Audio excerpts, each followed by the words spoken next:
The challenge we have now is the president, when he sees my face, he sees hate. He says, Chija, I don't know why he hates me. That's his complaint. Are you personal with him? No. Look. Is your criticism malicious or is genuine? No, it's genuine. I have to criticize the office of the presidency. Unfortunately, the occupant is Hakainde Hichilema. And he doesn't listen. That's my problem. He thinks that he's a Bible. He thinks that the best thing that ever happened to this country is himself. He doesn't want to listen to anyone. We need now to say, what do we have? In us, we have resilience. The last thing that I would advise you not to think of is to say that we are a failed state. Just to say we are in transition. And when the children of Israel cried for a leader, he gave them so. But he still knew that there was a David somewhere. There's going to be a David somewhere. The story of Hakainde is the saddest chapter for our country. As far as I'm concerned, he's finished. And all I'm asking Zambians to do is that preserve the peace. Preserve the peace. I know the prices of mini meals are high. I know you could easily think of the worst times that these countries have had, the 1987s. No. This is our land. It's a land of peace. Zambia is an oasis of peace. And Zambia is the pulsating heart of Africa. We cannot afford, as a nation, to lose direction because of one man who is disoriented, who is angry, who has no power of discernment in him, who is giving our country to the foreigners. Is it difficult to remove a despotic leader now? In Africa, we have removed good leaders. Rupia Banda was removed. Isia was removed. We've changed governments which are performing, which are building bridges and airports. What has he built? He hasn't even built one toilet. What is his value? Look, they are singing about the Consuls Development Fund. CDF. That was started by Honorable Newton Nguna and Ernest Mwansa. If they really wanted to know how to implement that, they should have called those two people, maybe and myself, or maybe not even myself, because that was a scheme to help MPs take something back to the constituents. Because when I read the budget as minister, you've had a PS who must reduce the price of fuel, as if that's the reason why the fuel is high. So the way we have conducted our lives as a nation, where when you go, you are an enemy. When you criticize, you are an enemy, is what is undermining the progress of our republic. I believe that right now, in this country, I'm not boasting, I have the best interest of the farmer at heart. Because... Watch the entire video, my lovely viewers, from start to finish, to get the whole thing. Without wasting much of your time, let's get right into it. This is DJ Mutati exclusive.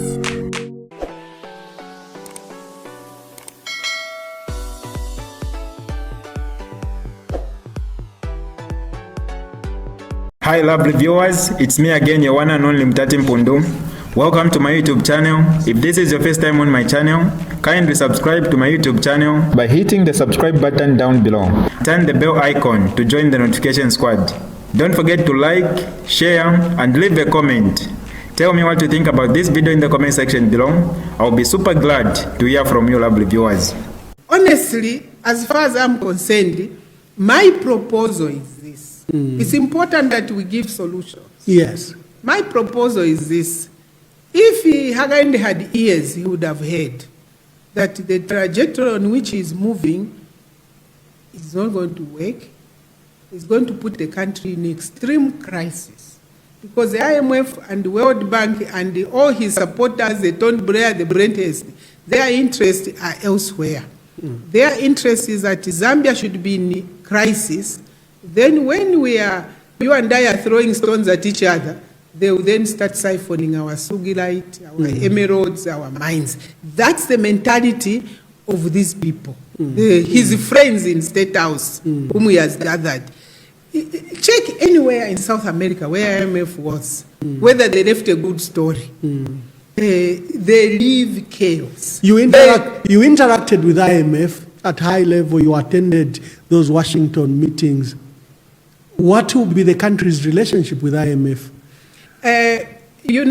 You need to understand that when they are saying debt rescheduling, they are not talking about your debt and I. They are talking about their kith and kin. It is the bondholders, it's the matratros whom we owe money. That's their box. They want you to behave properly so that their kith and kin are paid. You understand that? And who funds the IMF and the World Bank? It's the Americans. So for me, I understood a long time ago when I faced Mr. Kamdesu and told him, sir, my friend, I was a minister then.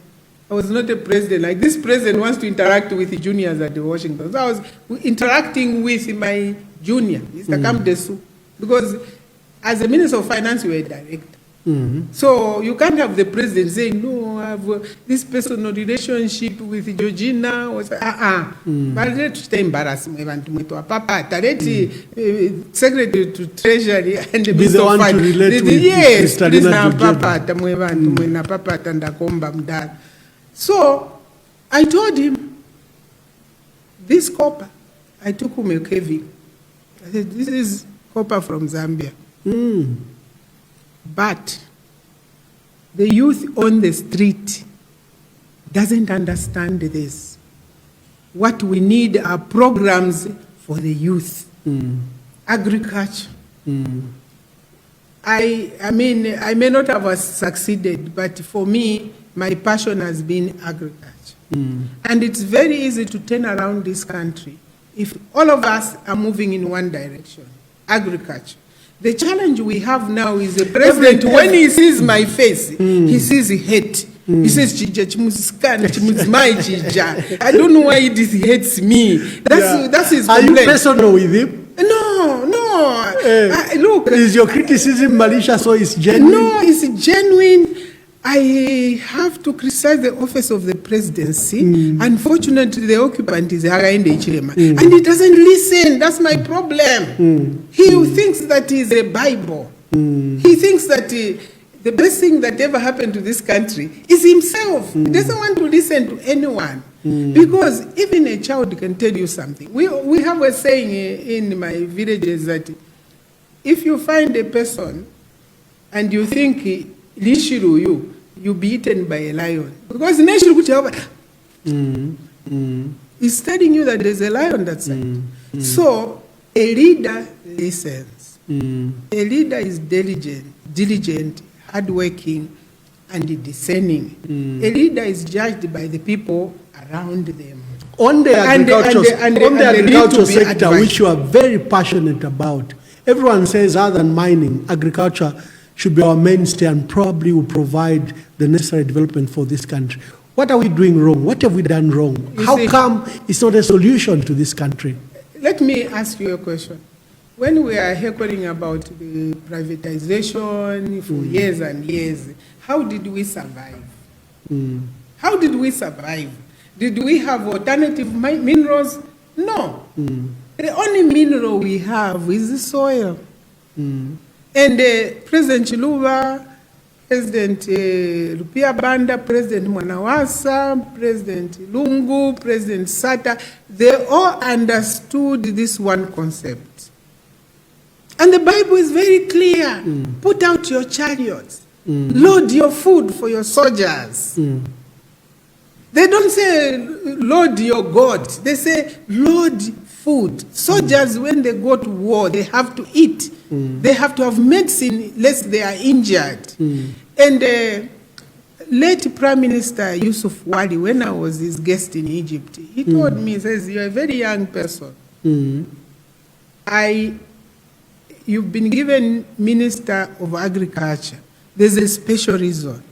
One, you're a lady. Two, you need to understand that the most important ministry in a country is agriculture. And he was chairman of their party, Minister of Agriculture, and the Deputy Prime Minister.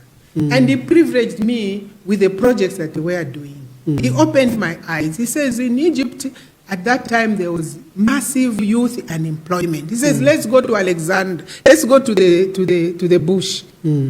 They had reclaimed 1 million acres of land and settled educated graduates. And he says, not every graduate can be a farmer. Some fail, some succeed. And what they did was they gave each one 2 fedan, which is like 2.5 acres. And they put a house, water, and they realized that these young people kept on going to the city. Then they sat down and said, what do we do to keep them in these enclaves? Because we want to offload close to 1 million of them in agriculture. Then they found the trick. Give them a milking cow. They will need to milk in the morning and the evening, so they won't go to the city.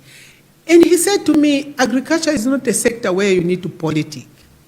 He says, Minister, let me tell you what I do. After I had toured most, projects, and I found out that the research of the department of the university and the farmers were linked. Because if a farmer picks a diseased leaf, there's an assistant agriculture officer who transmits the information to the next level if they can't solve.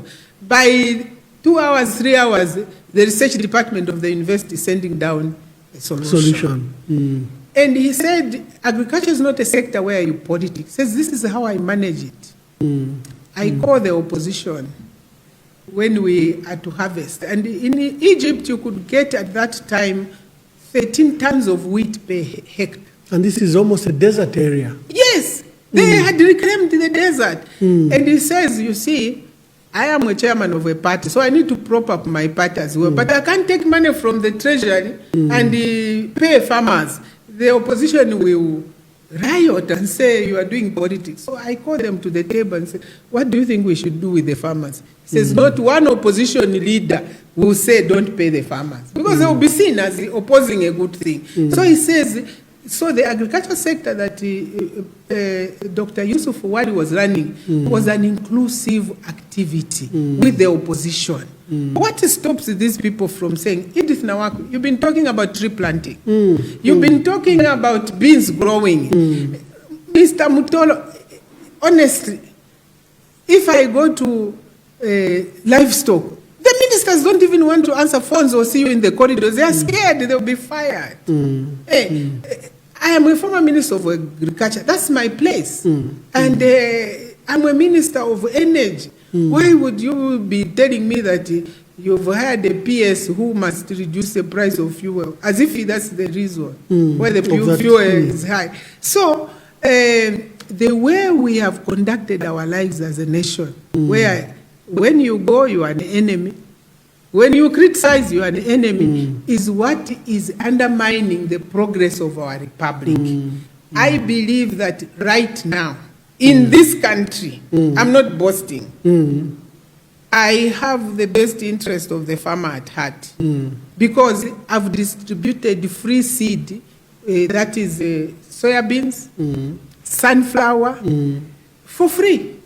When others were distributing chitenges, I was giving out sunflower seed. Go to Eastern Province, go to Central Province. They still remember. And I said, look, we can do this. We get 2 hectares of land. We give a farmer 1 hectare as a food crop, finance them fully. We give them another one as a cash crop. It could be sunflower, soybeans. These are oil seeds. It could be tobacco, it could be groundnuts. And what we did when we did that program 2013, 2014, we said we are not coming back to take this. Because I wanted to show that people can take off. If you fund them for 2 years consecutively, and you've told them that after the 3rd year you won't go back, I can tell you, you can take now these agro dealers in that area, and they'll be able to to deal on their own. Right now, sunflower in Eastern Province has taken off. We are getting the most sunflower cake from Eastern Province. People don't. Cooking oil processed doesn't sell in Eastern Province. Most villages have pressers. We need to push that all over the country so that people are better off. So when I talk, they say, oh, they go and say, you were there in MMD. Yes, I was there, so I've got experience. What works and what doesn't work. I'm not in government. I'm telling you, FISIP is what we started. I started it. KK, Katereka Lumba, took on it and increased on the volume with a lot of resistance from IMF. Where it is now, it is unviable. And the way Hakainde is pushing it, it can't work. I would rather... What are the weaknesses in the changes they are trying to make with FISIP? They use it as a political program. Oh no, we have given 30 farmers seed. When you go down, you find these 4 bags. Wealth creation is at household level. And we can use the institution of village headmen and the chiefs. We get to a village and say, how many able-bodied people are here? Don't say like Hakainde is doing that. In this household, you've got fertilizer, so your son can't get fertilizer. The son is a husband to the mother. No. The son also has a home, a homestead. So this activity should be how many people are in this household, how many of them are able-bodied. How many can be productive. The way President Hassan is doing it in Tanzania, what they are doing right now in Tanzania, and Tanzania is going to be a very large food basket for the region. That's why they're exporting fertilizer to Tanzania. Why? What she's doing is this. She says to the village headmen and the village committee and says, give me people in your village, tell me how many hectares they've done. If you've done 10 hectares, they fund all of it. The government has a certain threshold. They say, if you go beyond the government threshold, we will still support you 50%. Contribution, yes. Your contribution will be 50%. People are doing 30, 40, 100 hectares with that program. And what she has done also is that she has taken young people, created a hub where there's technology for fixing tractors, for everything, and says, who wants to be a farmer? Because she knows some of the young people are engineers. They're heavy-duty mechanics. You can't tell someone who is driving a bulldozer or a tractor to be a farmer. No, but they can fix. So last year, by the time I counted, she was restoring 680,000 youths. That's fantastic. For me, that's my president. I wish I could relocate. But this friend of mine, CEC, 50 kwacha each, go and do fish ponds. After ECL left, did you hear the story of fish pond? By this time, it would have been, blown up. But how can he do it? When people are dying, he's heading cattle. When people are dying in the Copper Belt, he's in Dubai, he's selling. What he's selling, he's selling it to a nondescript company. What is wrong with the Minister of Mines going to Dubai and sell? How about the PS and Secretary to the Treasury? You paint a grim picture of Hakainde's presidency. What are the prospects for 2024? What do you see? I am saying to my relatives, fellow Zambians, we made a mistake. This was an accident. We need now to say, what do we have? In us, we have resilience. The last thing that I would advise you not to think of is to say that we are a failed state. Just to say we are in transition. And when the children of Israel cried for a leader, he gave them so. But he still knew that there was a David somewhere. There's going to be a David somewhere. The story of Hakainde is the saddest chapter for our country. As far as I'm concerned, he's finished. And all I'm asking Zambians to do is that preserve the peace. Preserve the peace. I know the prices of mini meals are high. I know you could easily think of the worst times that these countries have had, the 1987s. No. This is our land. It's a land of peace. Zambia is oasis of peace. And Zambia is the pulsating heart of Africa. We cannot afford, as a nation, to lose direction because of one man who is disoriented, who is angry, who has no power of discernment in him, who is giving our country to the foreigners. I listened to before Zambia you give that advice. I listened to President Hakainde's last press conference, in which he literally was summarizing his stay in office in the last 2.5 years. He spoke for almost 5 hours, and he gave a glowing picture of his leadership and this country. He cited what he called were successes, free education, CDF, that he has brought peace to this country, while you are pleading for peace, that it should be kept. He gave this glowing picture. Is that a reality? What do you make of that when you hear him speak? Ambassador, do you read the Bible? Yes. Can you tell me the story of Herod? King Herod, yes. Can you tell me the story of King Herod? You know his attributes? Anger, insecurity. And when Herod is angry, you don't see it. He says to the 3 wise men, "You have come to see Jesus, the king. I would also want to pay homage." Was that true? No. He was lying. He wanted Hakainde Jesus is a killed. liar. Everything I see in Herod in the Bible, I see in this leader. And therefore, the attribute of Herod was, "Sing for me." And people start singing. What was his end? You read. You're an avid reader than me. Tell me the end of Herod.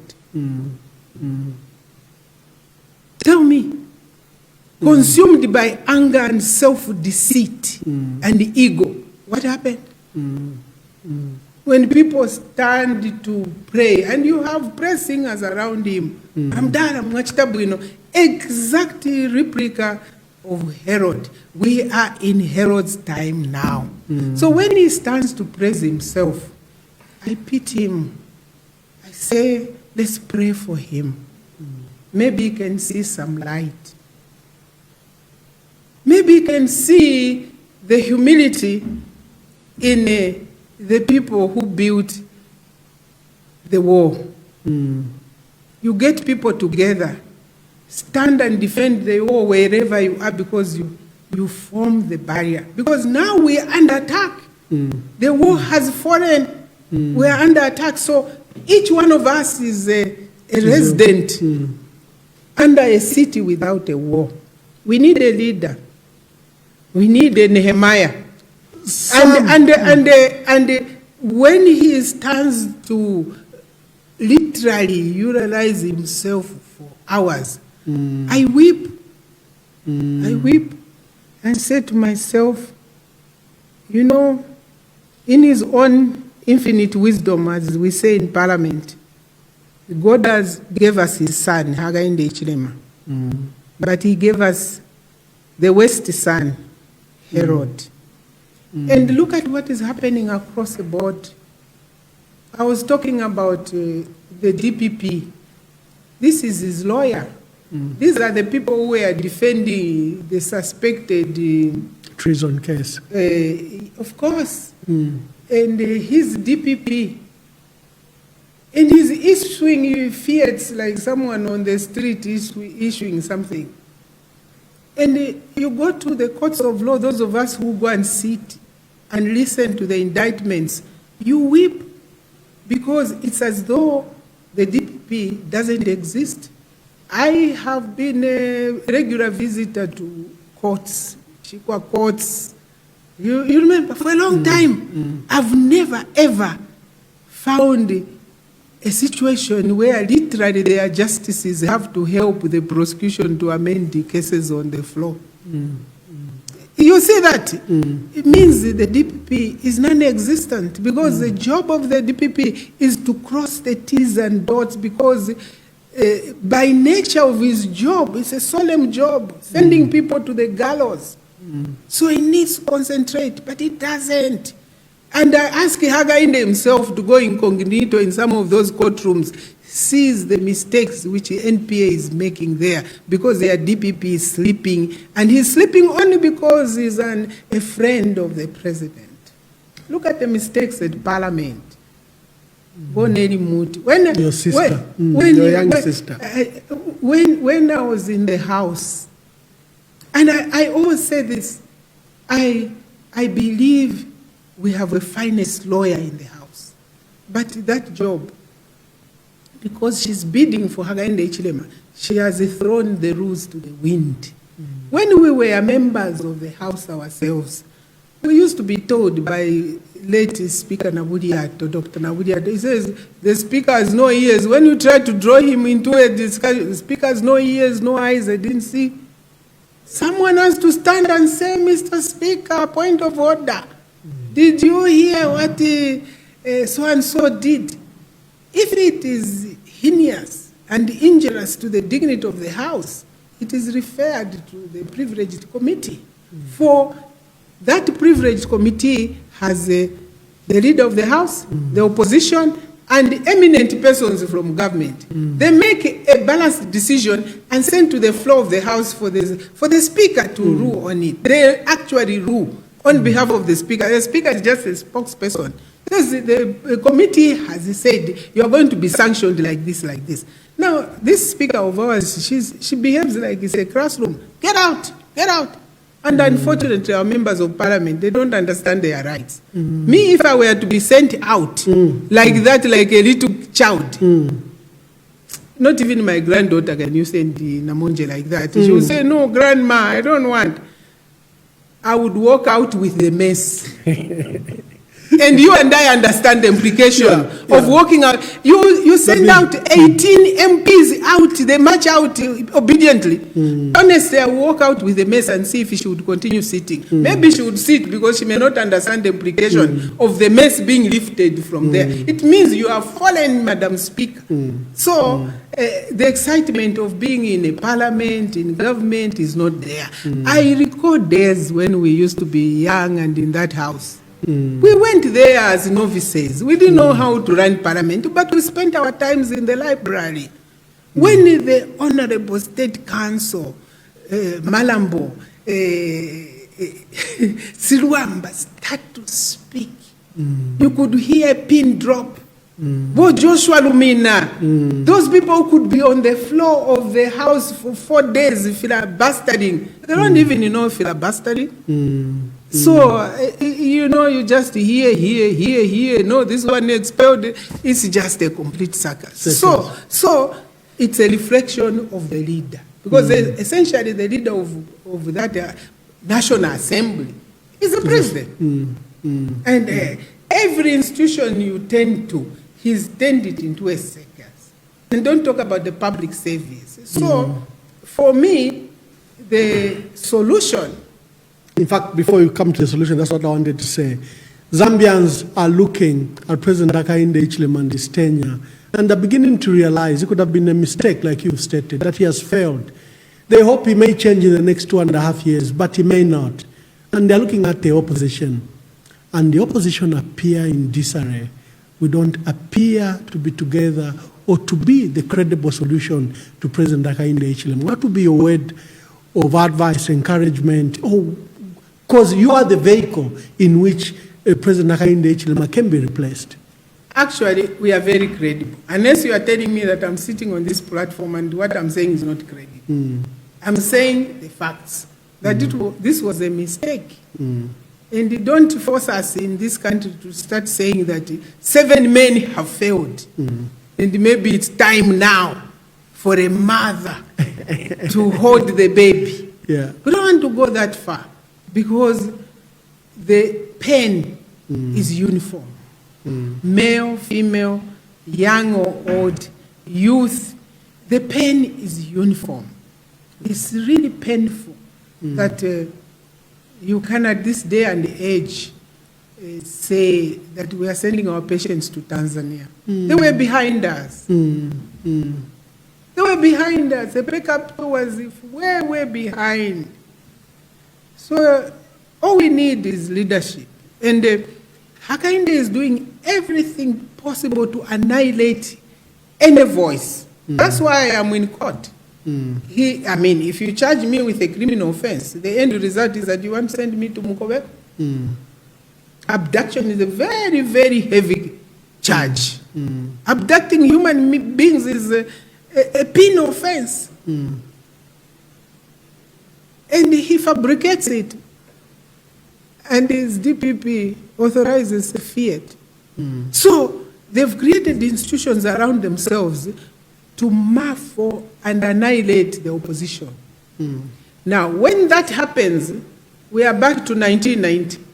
I'm telling you, we couldn't organize. We started the Chachacha welfare, where I'm here and I'm there.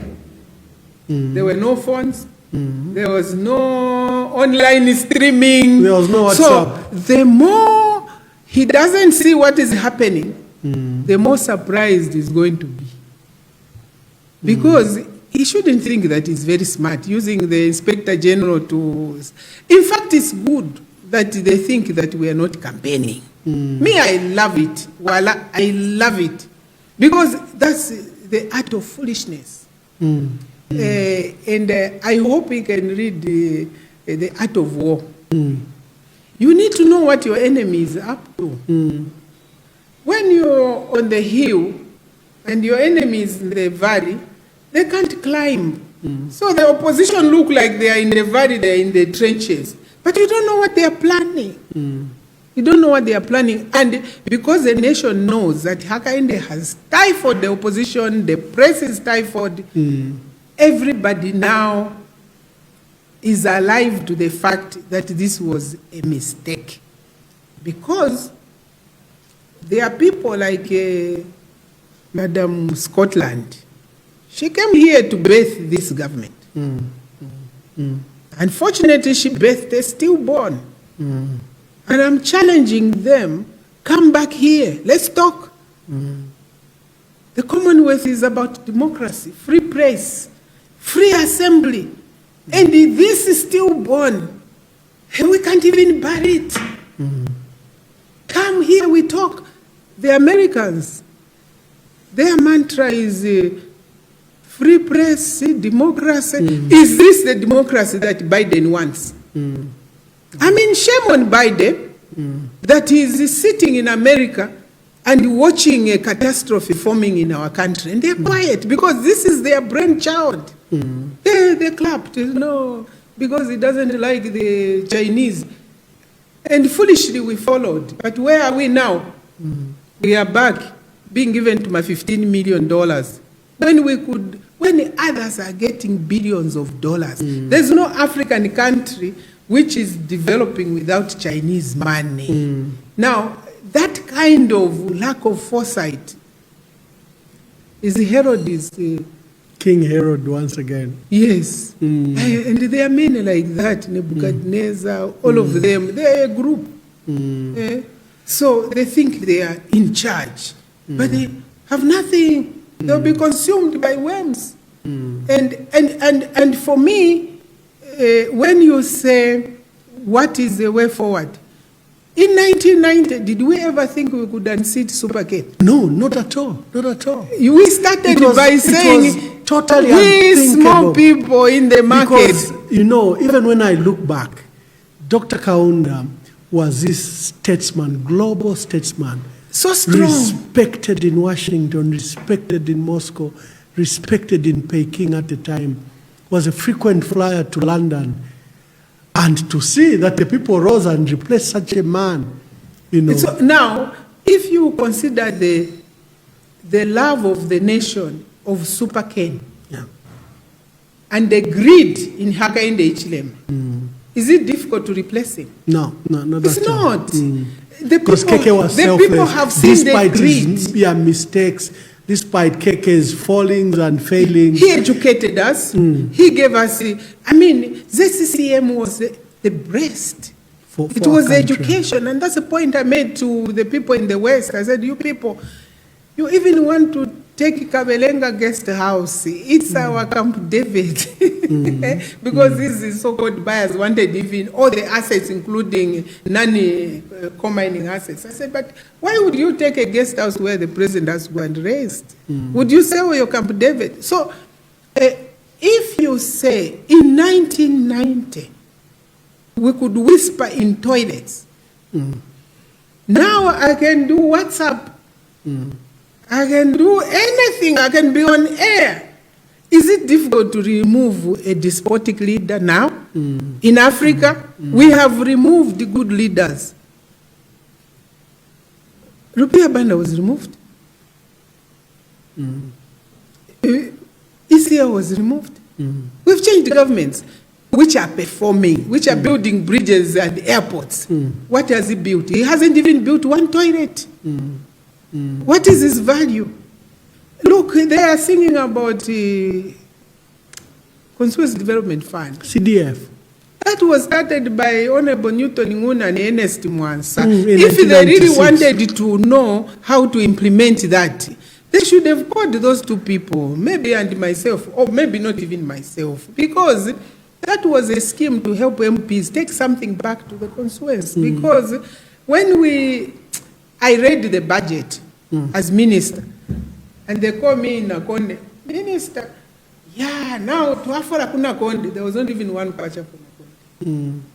So when my colleagues were starting that CDF, it was for small projects in the constituencies. You can increase it. It does not replace central government. Decentralization doesn't mean littering money in the provinces or districts. How I would do it, and I've always advised, is this. In every district, we have a district medical officer, district education officer, district agriculture officer. We even have police officers. Those are the central government functionaries. And by the way, most of them are masters or PhD holders. True.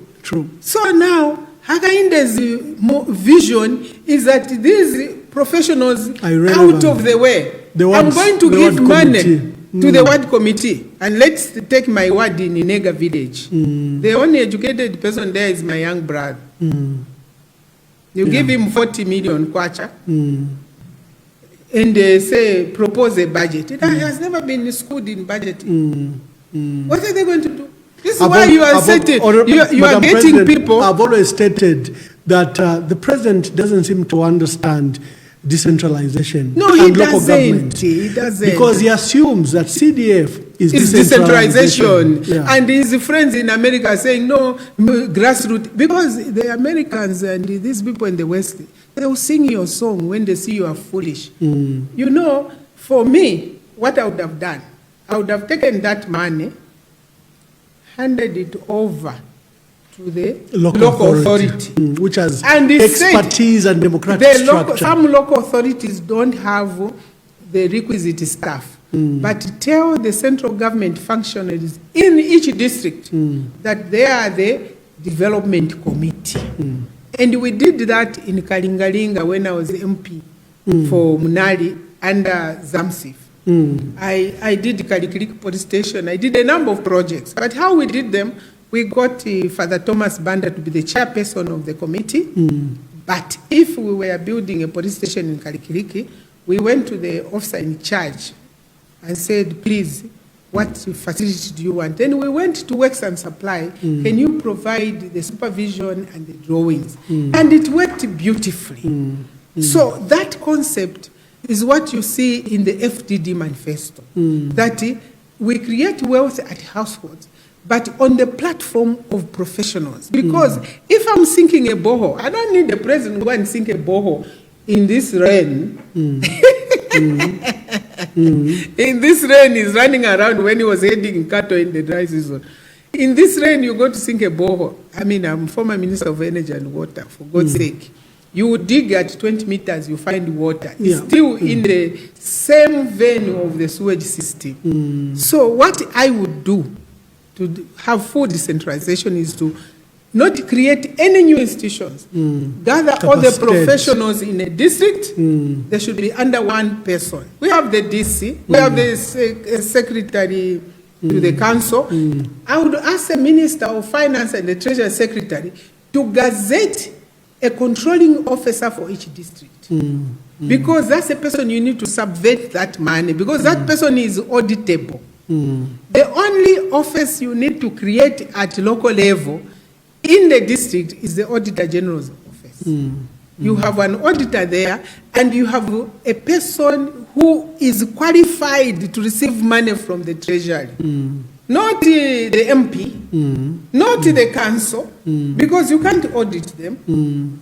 So if you can call an auditable person who is gazetted, because controlling officers have to be appointed by the secretary to the Treasury. So you say you are accountable for this money, and here are the staff who are going to form the technical team. If you want a school, the district education officer knows where that school has to be, the standards and quality, because you have to standardize. If you want a clinic, the district medical officer, but there is also the Department of Infrastructure in the district. They will control the standards. And when it comes to accountability, there's a person who is auditable by the secretary to the treasurer. That is accountability. And how are they working? They have the councillors. They are also in this committee. They have the MPs, they are also in this committee. And each one knows what their basket is. And they will come to this committee. In my ward, they want a clinic. It is this team that is going to do the drawings. And then you don't need to come to Lusaka to get Gary Nkombo to authorize, because I have a controlling officer there. Approved. And I can tell you, you will decentralize the work, because you and I will know that if I go to Shangomba, I can get a contract there. I don't have to sit waiting for central government or some famous constituency, China doing something. No, the professionals, I'm a believer in the public service, in the civil service, and our children have gone to Birmingham to study masters, what. They are just sitting, they can't even read a newspaper. And Hagainde says that that's the decentralization. First, to put 30 million in a constituency, but all other projects have come to a standstill. You can't buy medicine for a district. You can't buy books for a district. You can't build a big facility for the district, because I am the first. I am the first. So that I am the first is the conceited behavior of Herod. It is a mark of insecurity, extreme insecurity. And when you have an insecure leader, that leader is always angry, and therefore you can't interact and have discourse about development. What are your last words? It's been an inspiration, walk from the 90s to date, prospects for the future, and just what your last words are. For me, we have the best country on earth. As the colonialists put it, go to Zambia, there's 360 days of sunshine. There is natural pastures which are naturally watered. There's soil which you can pick up, as one of my Israeli friends said. You can put Zambia soil in your mouth. You put one finger in Zambia, you take out 5 fingers. That's what my friend said. It is the best place on earth. And the people of Zambia are patient. They understand when we, the leaders, are taking advantage of them. They know. There is no anxiety about tomorrow. I can assure you there's going to be definite change in 2026. And therefore, what we need is patience. Because When you realize that you have got a road, you don't start throwing stones. You begin to make exit strategies. If you make a wrong turn and you were going to Mongu and you end up at Shimabara, you don't start smashing your car. You come back to Lusaka because there's no shortcut and go on the Mongu road. We took a detour with Hakainde Hichilema and his UPND. We have to get back to base, the crossroads where we left, and take the correct turn. The politics of Zambia have become vindictive because you are dealing with a Herod. Understand that these are biblical times. God, by his own infinite wisdom from time to time, teaches us a lesson that in our selection of leaders, we need to be prayerful. We need to have discernment, to ask God that we need that discernment to provide ourselves a leadership that will lift this country to the glory of God. Wow, wonderful. What a podcast this is. Madam President, I would like to thank you for coming to this conversation. And I know that the nation will learn a lot of lessons and they will walk the path of hope and success for our country. I wish you well in your political endeavors. And to our dear viewers and listeners, we were hosting Honorable Edith Nawakwi, and it's been a tremendous journey. Until next time, God bless this country. God bless Zambia. Ciao, next time. Thank you. This is DJ Mutati exclusive. Alright, that's all for you today, lovely viewers. If you did enjoy the video, please don't forget to leave a comment in the comment section below. Tell me what you think about the video you just watched in the comment section below. I'll be super glad to hear from you, lovely viewers. Once again, I go by the name of Mutati Mpundu. I love you, peace, I gotta go.